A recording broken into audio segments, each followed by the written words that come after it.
Nuestro corazón para atender a la instrucción de Dios. Venir a la iglesia en cierta manera es como ir a la escuela. Uno tiene que venir a aprender, uno tiene que venir a aprender cosas nuevas o a repaso. A veces nos toca repaso, ¿verdad? Alguna vez hemos suspendido un examen y nos tocaba ir a repaso.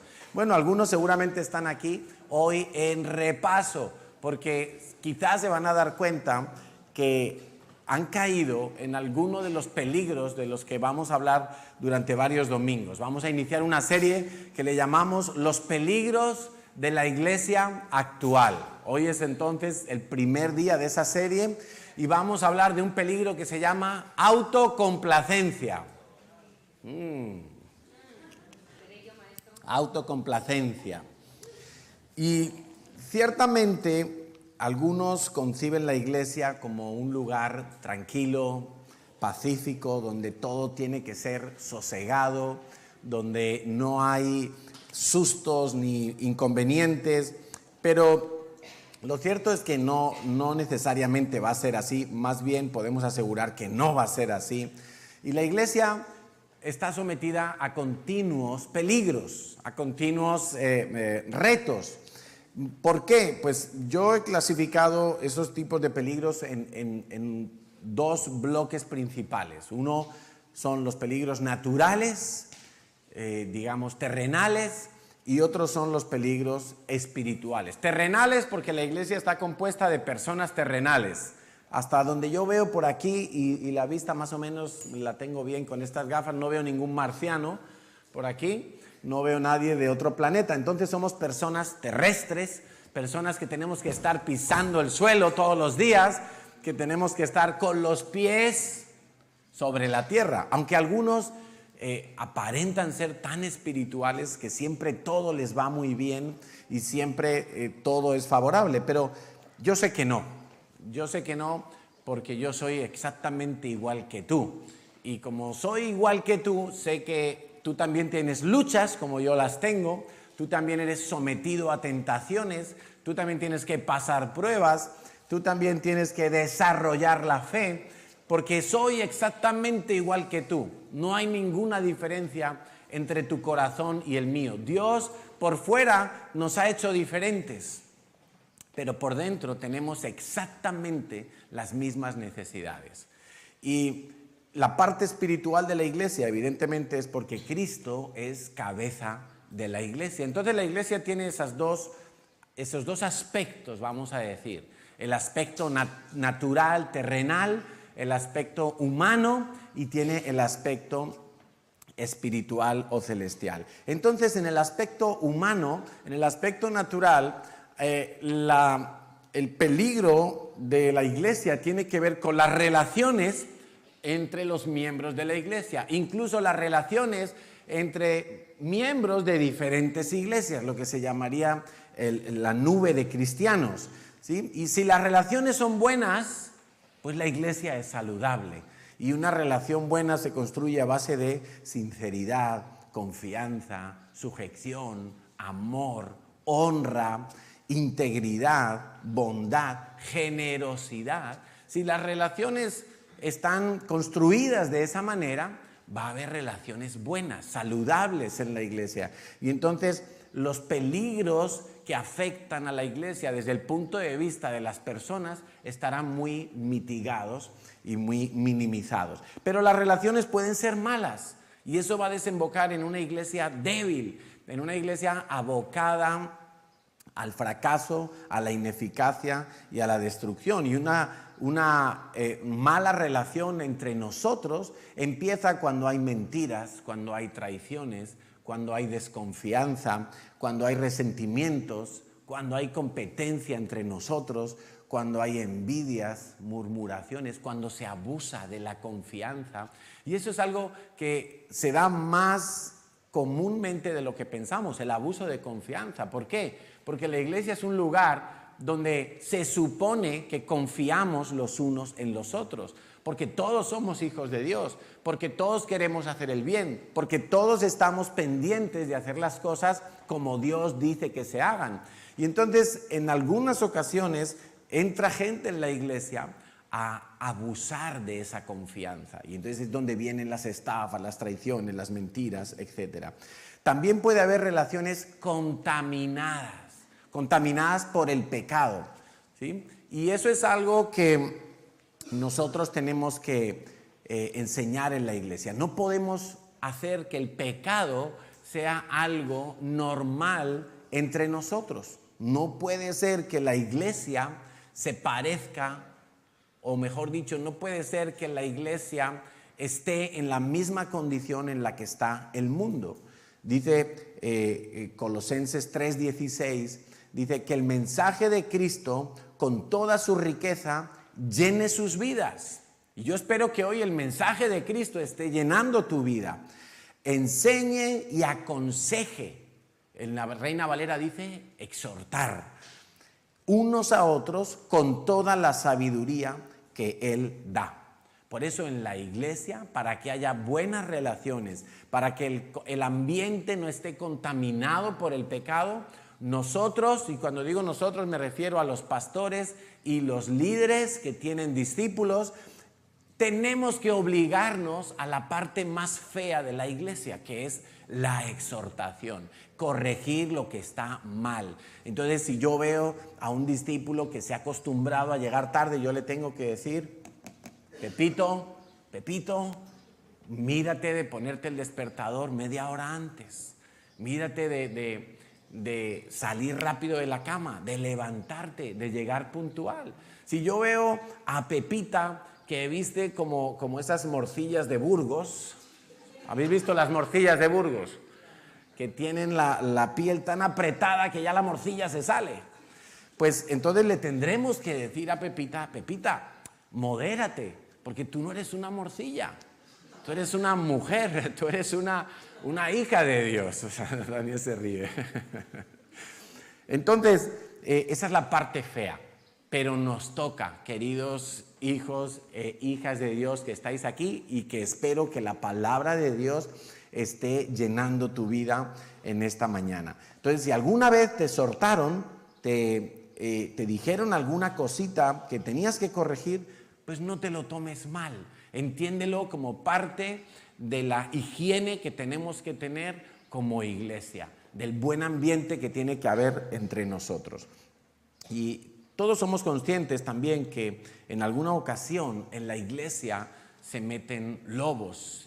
Pablo lo advirtió. Y si Pablo lo advirtió, y Pablo era un plantador de iglesias, él vivió muchas experiencias, y no solo experiencias, él tenía mucha revelación de Dios.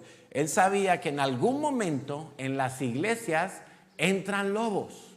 Y cuando un lobo entra en un rebaño de ovejas, ¿qué creéis que va a pasar? Pues algunas ovejas van a salir heridas y quizá muertas, si no se detiene a ese lobo y se le expulsa del rebaño.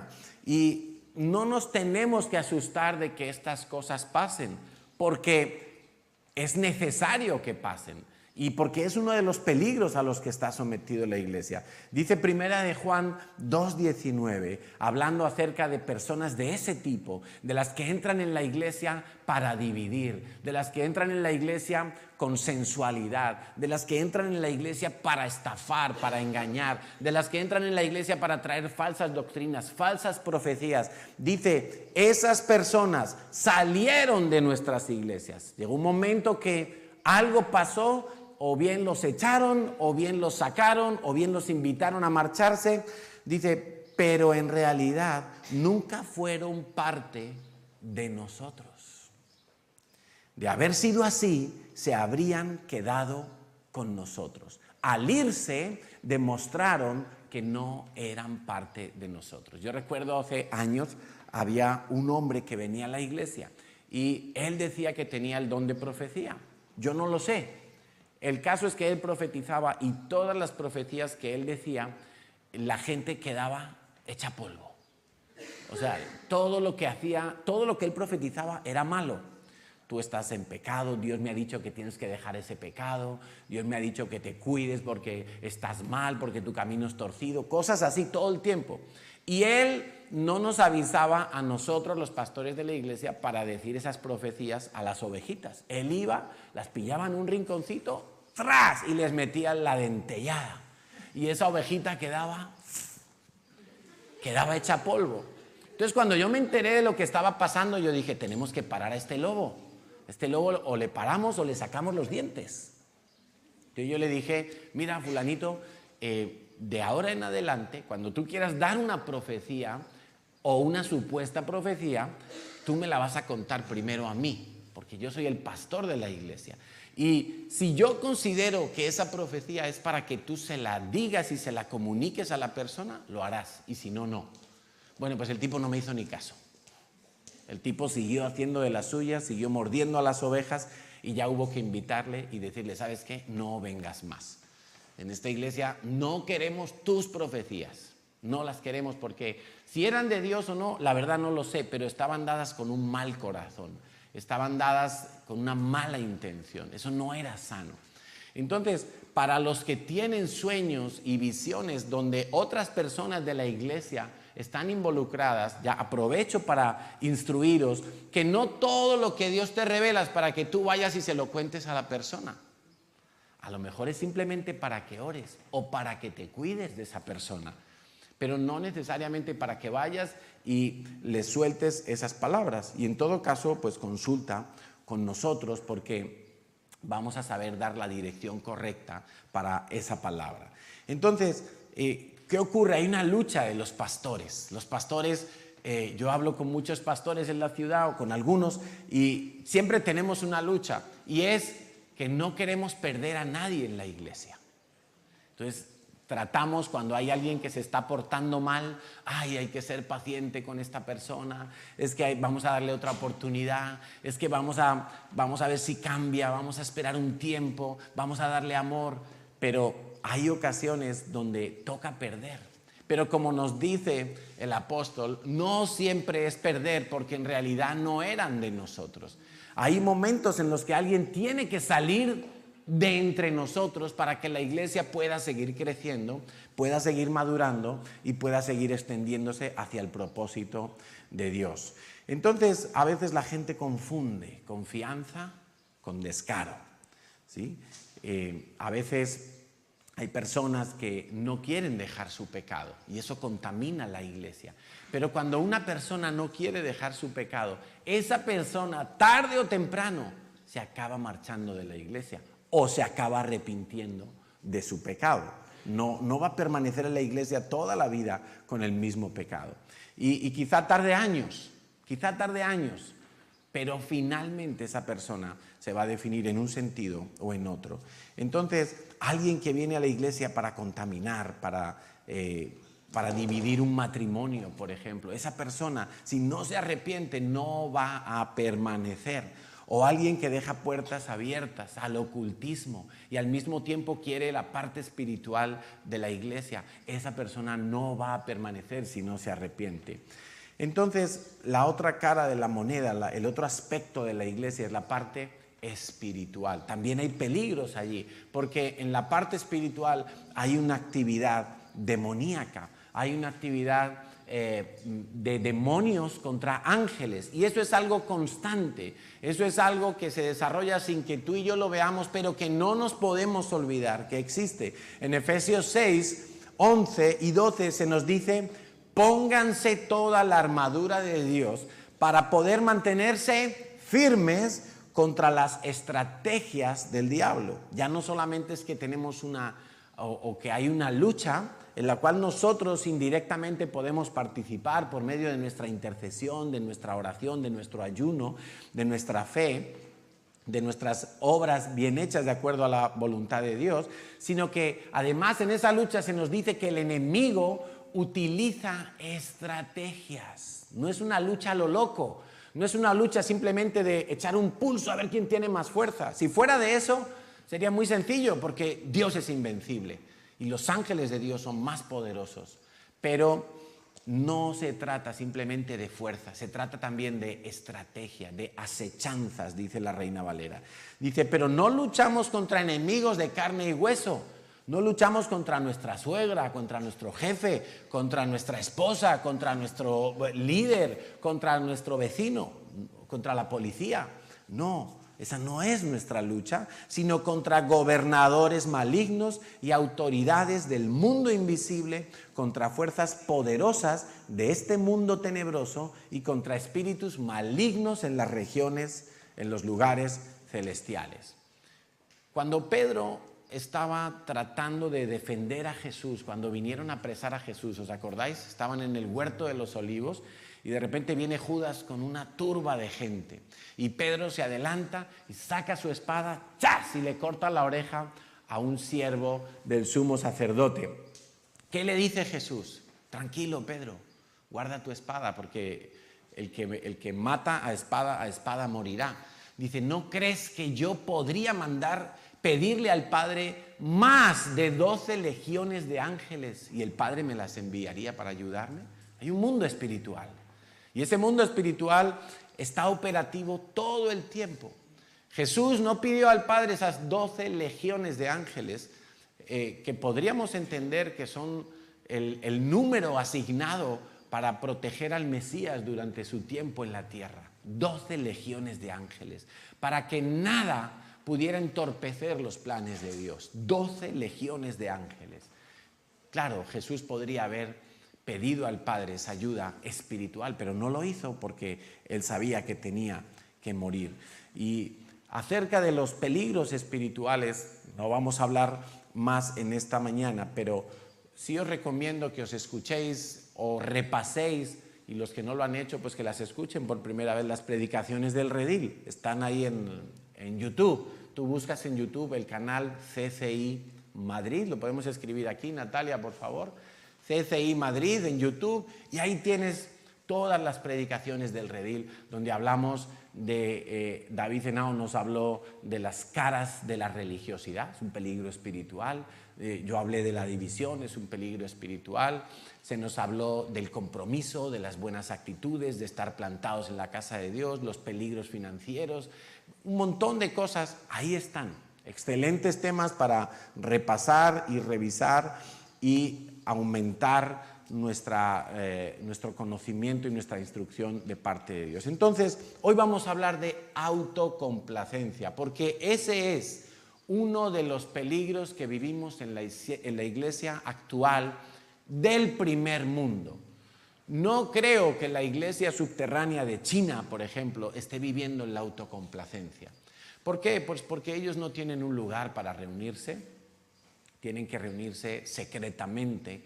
No creo que la iglesia de Marruecos esté viviendo en la autocomplacencia, o al menos lo tienen más difícil que nosotros. ¿Sabes por qué? Porque nosotros tenemos todo tipo de comodidades para venir a la iglesia. El que no tiene coche tiene metro, autobús, Renfe, tenemos aire acondicionado, tenemos sillas cómodas, tenemos varios horarios, tenemos muchas cosas, tenemos un buen sonido, tenemos una buena alabanza, tenemos células, tenemos cursos, tenemos Biblias que podemos comprar en cualquier momento a nuestra disposición, tenemos dispositivos electrónicos donde tenemos la Biblia las 24 horas al día, tenemos tantas comodidades que es muy fácil caer en la autocomplacencia. ¿Qué es la autocomplacencia? Es hacer solamente aquello que me produce placer. La autocomplacencia puede afectarte en otras áreas de tu vida, pero yo te voy a hablar de la iglesia. Hacer solamente aquello que me causa placer. Si no, no lo hago. Y aquí tenemos que empezar a combatir, para los que tenemos hijos pequeños, ya desde pequeños con nuestros hijos. Porque les acostumbramos a la autocomplacencia, a que solo hagan aquello que les produce placer, pero si les cuesta un esfuerzo, un sacrificio, una entrega, ya no están dispuestos a hacerlos. Claro, luego vienen a la iglesia y pretenden que sea exactamente la misma base. Entonces, la autocomplacencia tiene su origen en un ego exagerado, en falta de carácter y en amor al mundo. Para los que toman notas, lo vuelvo a repetir, tiene su origen o tiene su fundamento en un ego exagerado, en falta de carácter y en amor al mundo. Y Pablo habla de personas que pueden haber caído en la autocomplacencia y le advierte a su discípulo Timoteo,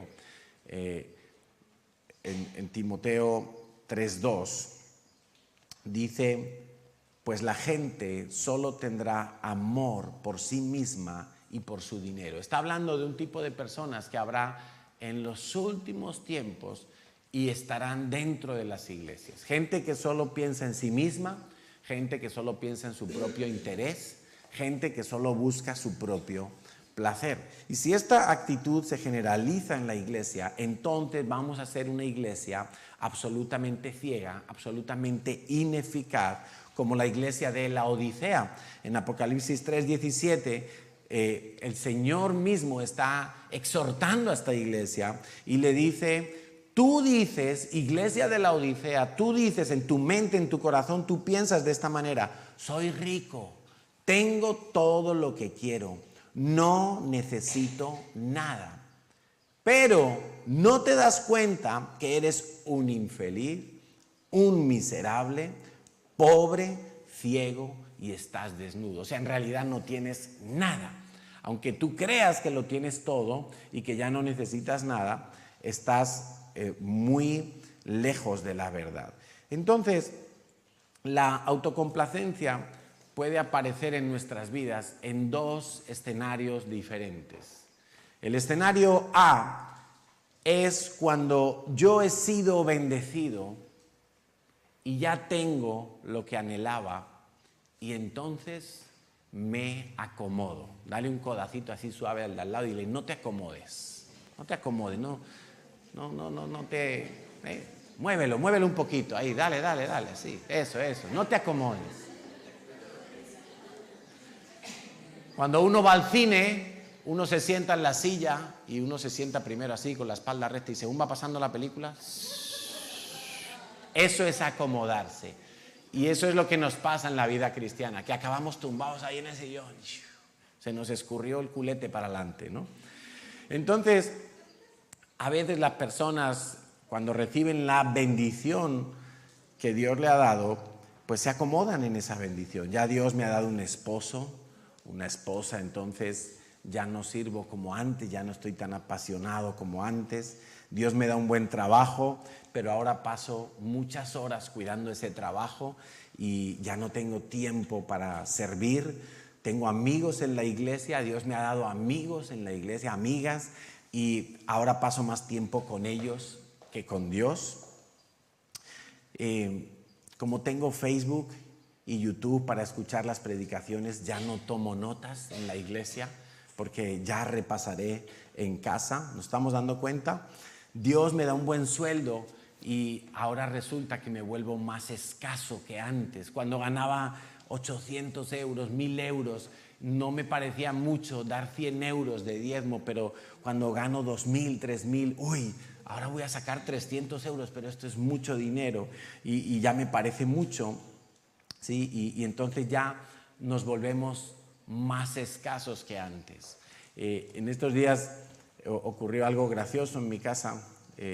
Marcos, mi hijo mayor, había cobrado su primer sueldo de un trabajito que está haciendo por las tardes.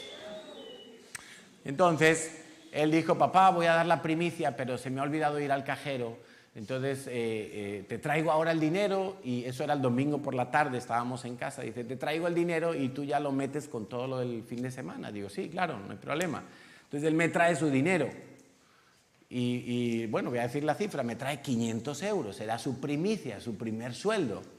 Y entonces él me lo da sin sobre y sin nada y yo lo recibo y lo dejo ahí en la mesa del salón, en la mesa de la cocina, estamos en la cocina. Y entonces al rato llega mi hijo Carlos, que es muy bromista, y sin que yo me dé cuenta, él coge los 500 euros y me dice: papá, mira, traigo todo lo que tengo en la hucha. para la piscina del redil. Esta es mi ofrenda para la piscina del redil. Y digo, ¿ah, sí? Digo, ¿y tú qué te crees? ¿Que tu padre es tonto o qué? Que yo no me chupo el dedo, que eso lo acaba de dejar Marcos por ahí. Y él se queda así todo serio, deja el dinero y dice, espera un momento. Y se va corriendo a su habitación y trae toda su hucha para las obras del redil. Entonces él dio todo lo que tenía ahorrado. ¿Cuánto era, Carlos? 200 euros. Todo su ahorro ahí. Ya tiene más ahorrado que yo, la verdad. Pero entonces él sacó todo su ahorro. En algún momento, cuando él estaba haciendo esa broma, Dios le habló y le dijo, bueno, esto ya no es ninguna broma, a ver si eres capaz de hacerlo, ¿no? Y bueno, fue capaz, gloria a Dios, y ahí dio lo que sería la primicia de los que han empezado a dar para las obras del redil. Entonces, familia, no nos volvamos escasos cuando Dios nos bendice.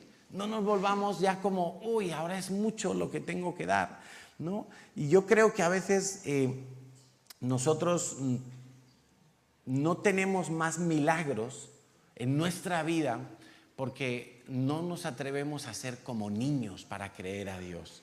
El Señor Jesús le dijo a sus discípulos que dejara que los niños se acercaran a Él, porque de ellos era el reino de los cielos. Pero también dijo en Lucas 18, 17, que el que no recibe el reino de Dios, el reino de los cielos, como un niño, nunca podrá entrar en Él. Y yo no creo que se refiere concretamente a la salvación. Yo creo que es que tú no puedes entrar en la dimensión de lo sobrenatural, de los milagros, de vivir por fe. Creo que a veces no vemos más milagros porque no tenemos fe. Porque como ya tenemos mucho, entonces no arriesgamos y pensamos que no necesitamos nada.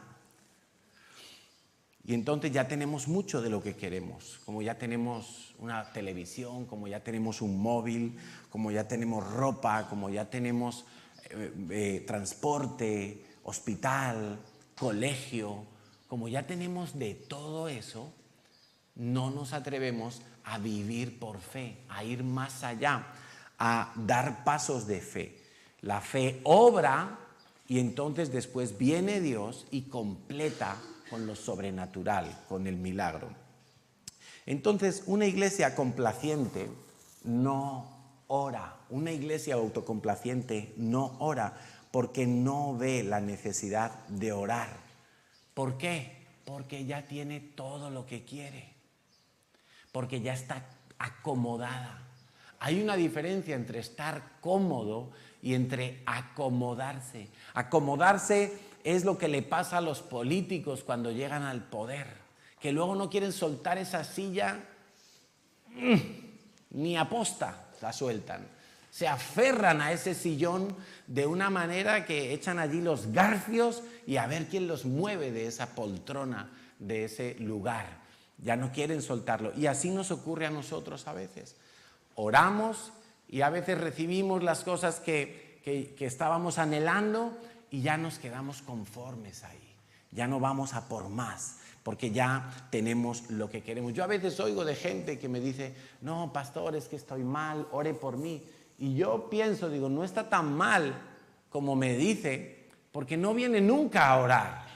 Si estuviera tan mal, lo vería aquí los martes, los jueves, lo vería en las vigilias, arrodillándose, postrado, clamando a Dios para levantarse de esa situación tan mala que tiene. Pero mucha gente dice, no, estoy mal, pero lo único que hacen es dar pena y dar lástima, pero no oran, no están tan mal como creen.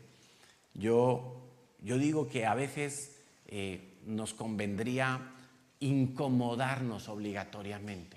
Yo recuerdo cuando yo me convertí, yo vivía a la otra punta de la ciudad de donde estaba la iglesia, pero yo me iba a los devocionales, yo me iba a las vigilias, yo me iba, no solo a eso, me iba todas las noches a orar. ¿Por qué? Pues porque yo tenía un problemón con mi familia y es que toda mi familia me criticaba por estar en la iglesia. por quedarme el domingo en la iglesia, porque ya no iba a comer el domingo con ellos allí a la casa de mis padres, a la Sierra de Madrid, y porque ya yo pasaba más tiempo en la iglesia. Y ellos me criticaban y me criticaban. ¿Y sabes qué hacía yo en medio de toda esa presión, que no era nada fácil? Todos esos pinchitos que me incomodaban, pues yo decía: Señor, vamos a ganar esto en oración. Y en ese orar, en medio de esas necesidades, Dios me hizo fuerte, Dios me hizo firme en mi fe, y mi familia empezó a respetar mi fe y mi decisión de servir a Dios. Pero oigo a veces la gente que dice: estoy mal, pero no los veo orar. Y en verdad no están tan mal. Lo que pasa es que les gusta quejarse. Una iglesia autocomplaciente no evangeliza. ¿Por qué? Pues una vez más, porque no ve la necesidad. Porque como yo ya soy salvo, ya tengo suficiente. Ya no hace falta que yo salga a evangelizar. Y creo honestamente que necesitamos como iglesia salir más a evangelizar. Natalia me pasa los informes de los grupos que salen el viernes, de los grupos que salen sábado por la mañana, y veo poca gente evangelizando. Gente que ya ha hecho el curso de evangelismo y no salen a evangelizar. Eso es complacencia. Ay, voy a hacer un curso. ¿Y para qué? No, porque quiero formarme, porque quiero tener otro diploma, porque quiero saber más. Pues muy mal, porque tú no haces el curso para eso. Tú haces el curso para luego salir disparado y evangelizar más. ¿Haces el curso de finanzas por qué? ¿Porque quieres aprender más sobre finanzas? ¿O porque quieres ser libre, y siendo libre vas a poder servir más? Esa es la idea. No es: ay, quiero hacer otro curso. A ver, pastor, ¿y qué curso hay este mes? ¿Qué nos inventamos? Nos inventamos un curso. ¿Cómo escurrir la fregona? Venga, vamos a hacer un curso. Vamos a ser eficaces. Pues nos inventamos un curso, pero la idea no es esa. La idea es que tú, en lo que te formas, luego seas mejor para dar. Esa es la idea. Entonces, por favor, los que han hecho el curso de evangelismo, y aún los que no lo han hecho, no importa, pueden salir de escuderos al lado de los que lo han hecho y ir rodándose, ir adquiriendo experiencia, ir bregándose en la batalla del evangelismo, que no es fácil, porque la gente te hace preguntas difíciles y entonces tú tienes que estar preparado. Una iglesia complaciente no sirve, deja de servir. ¿Por qué? Porque nos volvemos perezosos frente a tanta comodidad. Yo creo que este verano, cuando llegue agosto, no voy a encender el aire acondicionado. A ver si nos incomodamos un poco.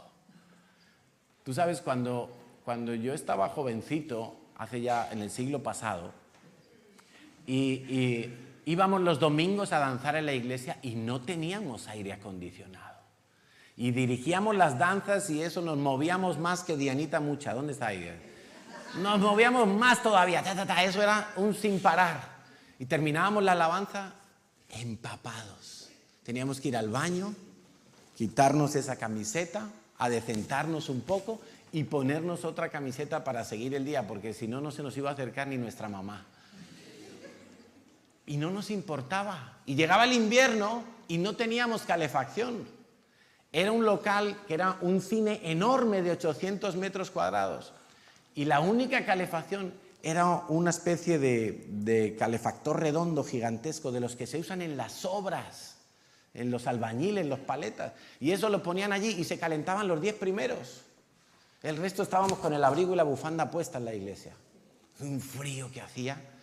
Eso era incómodo, pero eso nos llevó a clamar, eso nos llevó a rascarnos el bolsillo para dar más ofrendas, para mejorar el local, para tener lo mejor de lo mejor para Dios.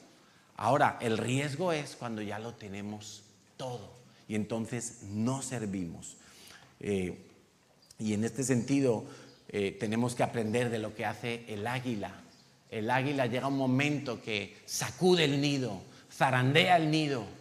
Y al zarandearlo, los polluelos que están ahí todos perezosos, acurrucaditos, bien cómodos porque la mamá les trae la comida, Los tiene que pinchar un poquito con las pajas y las ramitas que hay en el nido y esos salen a volar y se desperezan y se espabilan y se buscan la vida y se ponen a cazar ellos por su cuenta. ¿Qué problema para algunos cuando les proponemos participar en algún ministerio de la iglesia? A mí una de las cosas que más me duele es cuando la gente dice que no quiere servir. Que no quiere servir, literalmente. Eso me duele. Me duele porque lo que hemos vivido nosotros en la iglesia ha sido servir desde el primer día. Y qué bueno, a mí personalmente me va muy bien cuando me toca irme a Marruecos. Cuando estoy por irme a Marruecos con la brigada de salud y yo estoy haciendo la maleta y digo, ¡ah, Señor, qué pereza ir a Marruecos! ¡Qué pereza esos baños que huelen! Qué pereza, Señor, estar comiendo y oler a alcantarilla.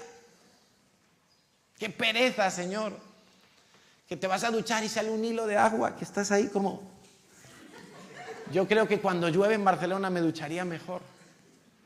Y el de al lado ronca y hace más cosas. ¿Sí? Y le pides un café allí al tipo y le dices mucho café y poca leche y se pone de mala gana y te trae un café con leche normal. Y así 1000 cosas. Y digo, ay, qué pereza, Señor, qué incómodo. Y voy a acariciar a un niñito allí y yo digo, ay, Señor, me estará pasando un piojo, ay. Y qué incómodo, pero qué bien me sienta incomodarme. Y volver a recordar que Cristo Jesús hizo exactamente lo mismo por mí. Él se acercó a mí, se llevó todos mis piojos, se llevó todo mi pecado, se llevó toda mi suciedad, toda mi podredumbre. Qué bueno servir. Una iglesia complaciente no adora nada más que cuando todo le ha ido bien. Y a veces ni siquiera cuando le ha ido bien, porque cuando le ha ido bien está disfrutando de su bendición y se olvida de adorar al Dios que bendice. Pero hay un tipo de adoración que es la que más impacto produce en el corazón de Dios, que es la adoración sacrificial. ¿Sabes cuál es la adoración sacrificial? Cuando todo te ha salido mal y no entiendes nada de lo que está pasando y caes enfermo y te echan del trabajo y pierdes las llaves del coche y pierdes el tren para ir a no sé dónde y todo te ha salido mal. Y tú dices, Señor, quiero estar contigo. Señor, quiero llevar esta rabia a tu presencia y quiero que tú cambies mi llanto en gozo y quiero que cambies mi luto en alegría y quiero que cambies mi confusión en paz y empiezas a adorar a Dios sacrificialmente porque a tu carne no le apetece. A tu carne le apetece coger a alguien y gritarle, o te apetece encender la tele y olvidarte de todo el mundo, o bajar la persiana y meterte en tu cama y ponerte a dormir a ver si se pasa todo eso y te olvidas de lo mal que te ha ido. Pero la adoración sacrificial es la que más agrada a Dios. Y muchas veces nosotros la más mínima y pequeña excusa la utilizamos para no venir a una vigilia a adorar a Dios. No, que hay huelga y se tarda mucho en ir, por ejemplo, ¿no? O que está lloviendo. Ay, es que me duele la cabeza. Pero en el trabajo estabas ahí, tiqui, tiqui, tiqui, tiqui, tiqui, tiqui. Pero me duele la cabeza. ¿Y qué tal si era en la vigilia donde Dios te iba a sanar? ¿O no? ¿Qué importa? Pero tú le das a Dios tu adoración y le das a Dios tu corazón.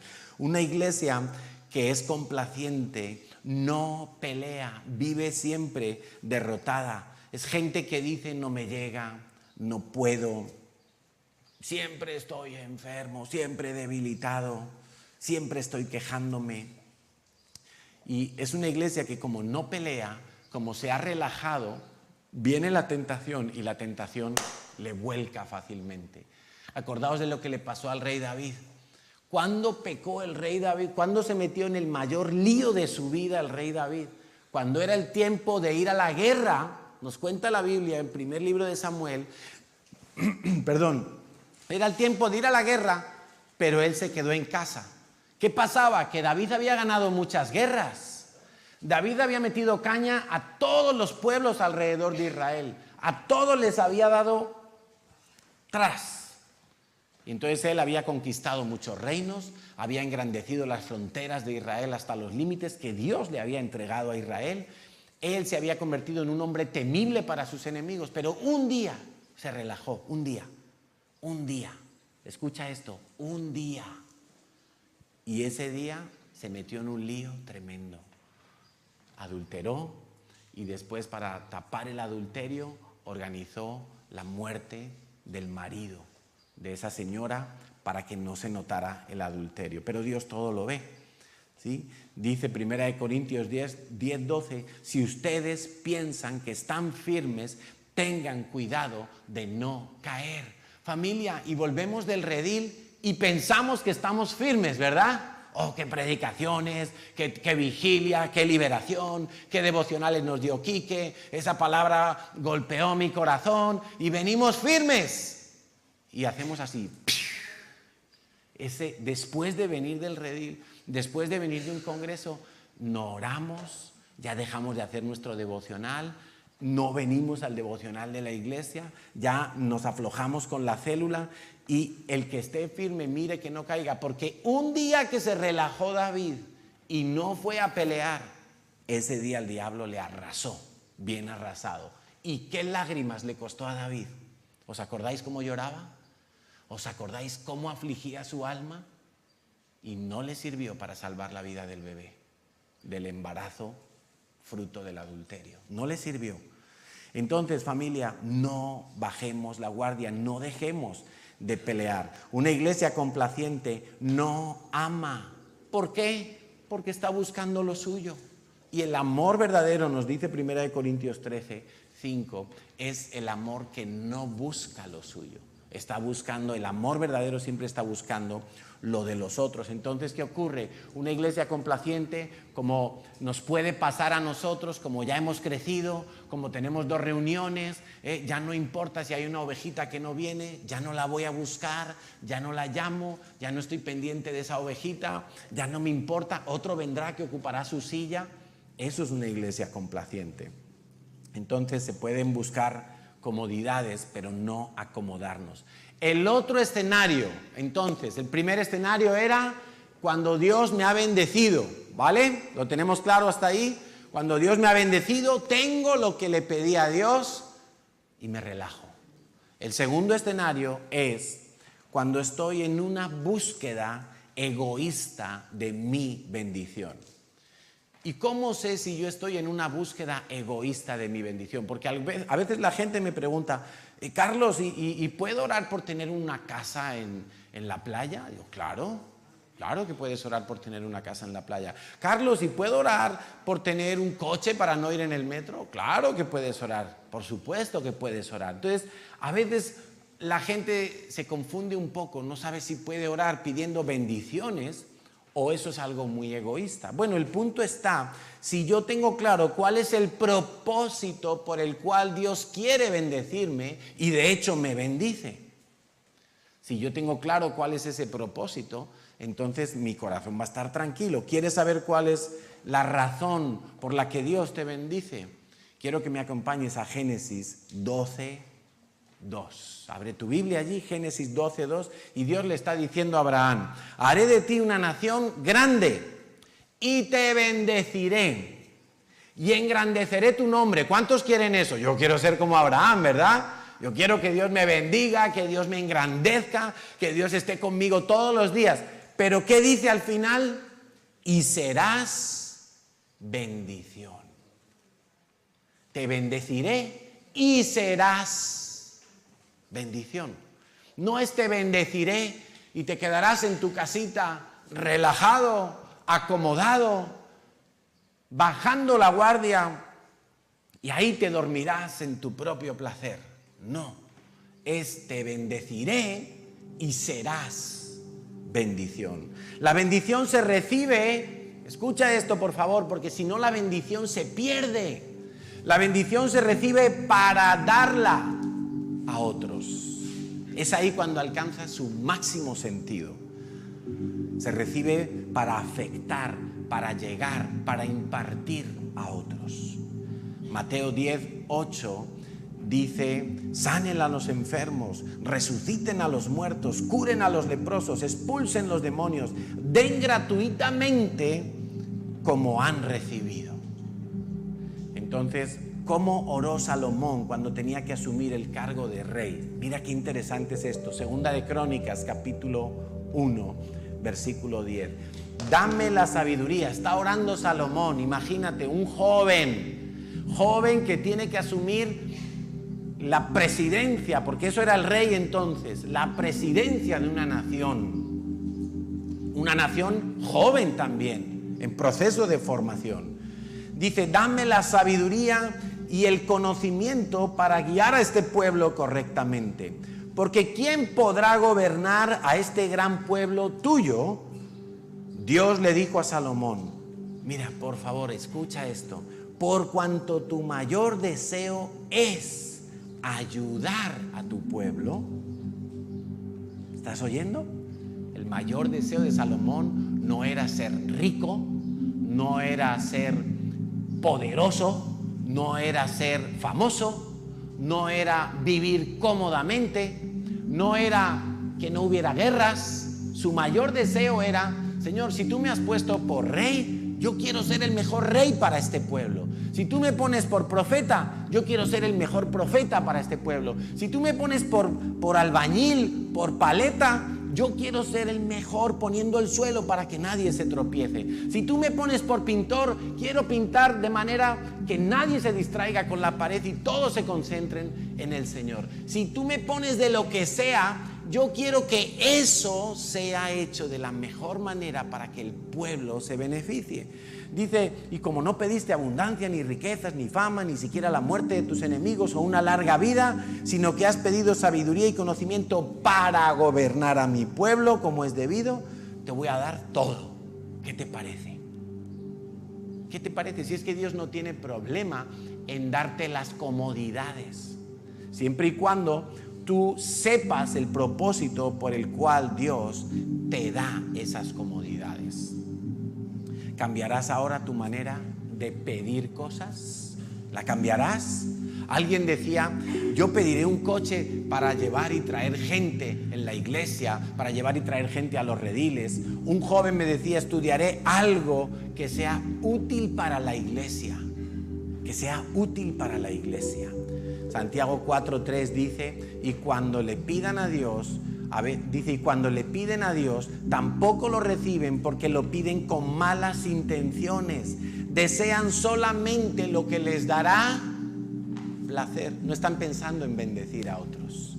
Están pensando solamente en lo que yo voy a experimentar, solamente en lo que yo voy a lograr con eso. Aun cuando le pides a Dios pequeños detalles que endulzan tu vida, porque todos hemos oído decir, y seguramente a mí me has oído decirlo, que tú le puedes pedir a Dios los anhelos de tu corazón, ¿verdad? Y quizá tú tienes un anhelo. Un anhelo puede ser, quiero conocer Japón. Un anhelo puede ser cualquier otra cosa.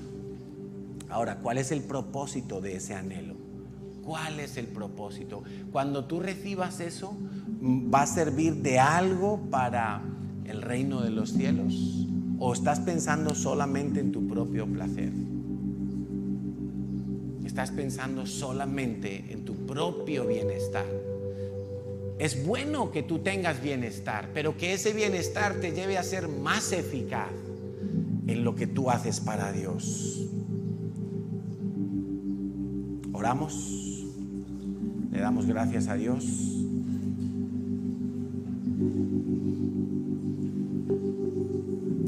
El peligro de la autocomplacencia se detecta cuando tú ya te has vuelto como un adicto a la bendición y quieres bendiciones como el drogadicto, cada vez más potentes, cada vez más ilusionantes, cada vez más extravagantes, cada vez que te hagan mayor impacto, porque lo normal ya no te produce placer. Entonces estás queriendo destacar en algo, ya estás acomodado, ya has caído en la complacencia. Cuando el cristiano es capaz de disfrutar y saborear todas las bendiciones de Dios, sin aferrarse a ninguna, sin olvidarse de quién es el dador, siendo agradecido y compartiendo con los demás esa dicha y esa abundancia, ese cristiano no está acomodado, ni está en el peligro de la autocomplacencia. Padre, esta mañana queremos pedirte que tú nos ayudes a ver, Señor, en qué punto está nuestra vida en cuanto a esta autocomplacencia, a esta búsqueda del placer propio, Señor, sin importar los demás. No queremos ser una iglesia que se vuelve espesa y que se vuelve débil para orar, para servir, para amar, para evangelizar. No queremos ser personas, Señor, que vivimos solamente pendientes de las bendiciones. Queremos tener nuestros ojos siempre puestos en ti y reconocer que todo lo que recibimos viene de ti. Y darte gracias por los grandes y los pequeños detalles, por las cosas fáciles y las cosas complejas de la vida, Señor. Queremos aprender, Señor, que si te tenemos a ti, estamos completos, lo tenemos todo, Señor. Y aun si tú quisieras quitarnos la vida, estaría bien, Señor. ¿Cómo vamos a discutir eso? Señor, no queremos caer en la autocomplacencia. No queremos caer en ser una iglesia que te da lo que le sobra solamente. Queremos darte lo primero, lo mejor, lo excelente. Queremos sacrificar alabanza. Queremos dar incluso, Señor, con dolor. Queremos dar, Señor, sabiendo que tú mereces lo mejor. Que no hay nada que sea mucho para ti, Señor. Pero sin embargo, hay veces que tú nos das mucho, Señor, y enseguida nos quedamos allí atascados con esa bendición. Señor, no lo permitas, no lo permitas. Sacúdenos como sacude el águila a sus polluelos. Sacúdenos, Señor, para que nos incomodemos, para que seamos capaces de volver a retomar la adoración sacrificial, el servicio sacrificial, el buscar a la oveja perdida. Sacúdenos, Señor, para que tengamos que madrugar, para que tengamos que esforzarnos, Señor. No queremos que todo sea tan fácil, que nos acostumbremos a lo fácil y un día ya no queramos sudar un poco la camiseta, Señor. Haz algo en nosotros, Señor. Cambia nuestro corazón, danos un corazón agradecido, que en todo tiempo sepa hacer, buscar tu voluntad, Señor. Lo único que quiero es cuando veas mi vida encuentres algo verdadero, un corazón sincero. Lo único que quiero es que si necesitas de alguien que cumpla tu sueño, quiero ser el primero. Dios mío, yo quiero corresponder al amor que tú me das. Quiero amarte de verdad, en mi diario caminar. Cuando tú regreses, me encuentres haciendo tu voluntad. No dejes que mi vida se desperdicie en cosas que la pena no valdrá. Afanes ya no más, sino que cada día aplique tu palabra en mi forma de pensar, mi diario caminar. Dios mío, yo quiero corresponder al amor que tú me das. Quiero amarte de verdad, en mi diario caminar. Cuando tú regreses, me encuentres haciendo tu voluntad. Señor, y que todo lo que hemos recibido de ti, que ha sido mucho, mucho, Señor. Y yo te invito a que hagas un pequeño repaso ahora mismo de tantas bendiciones como Dios te ha dado, a nivel familiar, a nivel de salud, a nivel espiritual, a nivel de la iglesia, a nivel de tu trabajo, de finanzas. Dale gracias a Dios. Tanto amor, tanto recibido de ti, Señor. Queremos aprender a dar de todo ese depósito que tú has puesto en nosotros, Señor. Queremos darlo, queremos sacarlo, Señor, para que la bendición entonces tenga todo el sentido, tú seas honrado y nosotros, vaciándonos, podamos volver a ser bendecidos para seguir dando, Señor. No dejes, Señor, que mi vida sea una vida autocomplaciente, que mi vida sea una vida para complacerte a ti, Dios, cueste lo que cueste, Señor, y para amar al prójimo, en el nombre de Jesús. Amén. Amén, familia. Nos sentamos un momento, vamos a dar algunos anuncios, pero también queremos saber si hay alguien que nos visita hoy por primera vez en esta reunión. ¿Hay alguien? ¿No? Vale, pues entonces tenemos los siguientes anuncios. Tenemos un nuevo Conéctate el 19 de mayo, pero esta vez las clases van a ser un poquito más,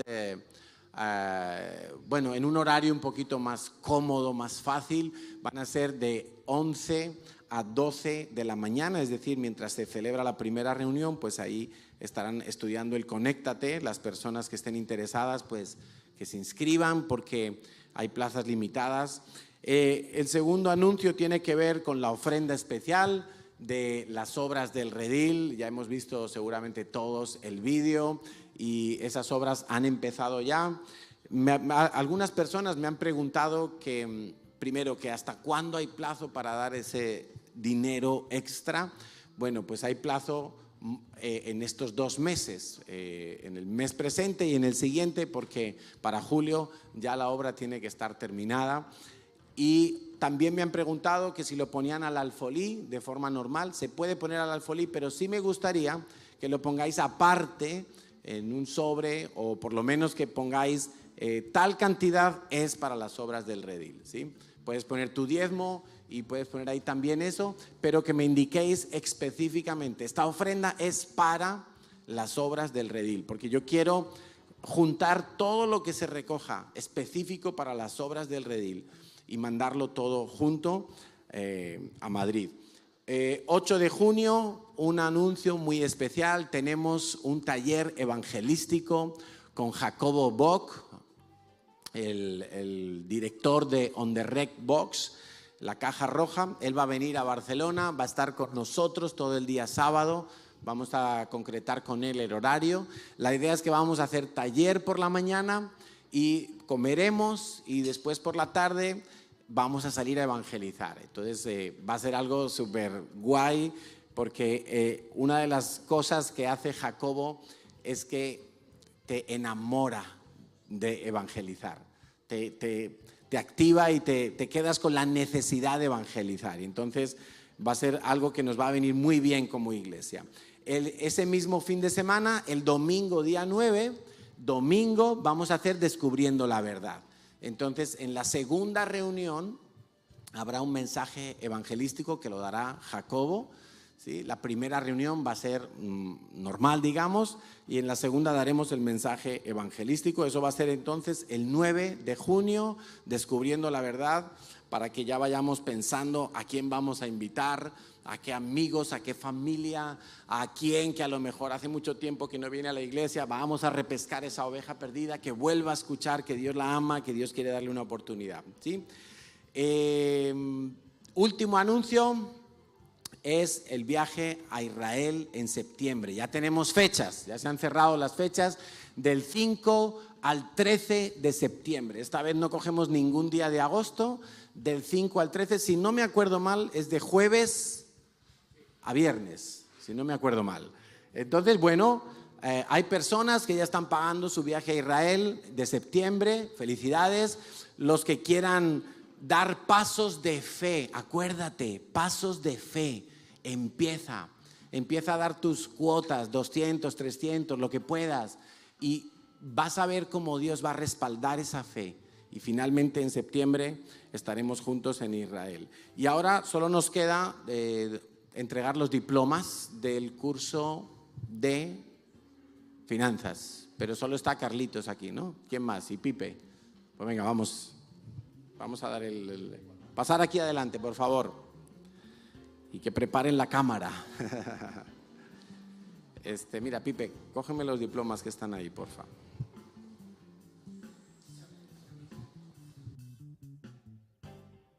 Avi. Bueno, en la segunda reunión entonces se los daremos. Bueno, también está Mayra, ¿no? Está en clase. Bueno, para luego. Aquí tenemos a Andrés Felipe Ocampo, la Comunidad Cristiana Integral de Barcelona certifica que Andrés Felipe Ocampo Zapata ha completado satisfactoriamente el nivel 4 de formación, curso básico de finanzas personales. Pues enhorabuena. Constanza no ha venido a esta reunión. Lubián. Muy bien, enhorabuena, Lilian Zamora, Eliana, Carmita, está en clase también, ¿verdad? Carlos Vázquez, aquí lo tenemos, muy bien. Pues enhorabuena para ellos. Los demás recibirán su diploma en la segunda reunión. Esperamos que estén viviendo por presupuesto, saliendo de deudas. Enhorabuena. Que el Señor os bendiga. Nos vemos entonces. Gracias.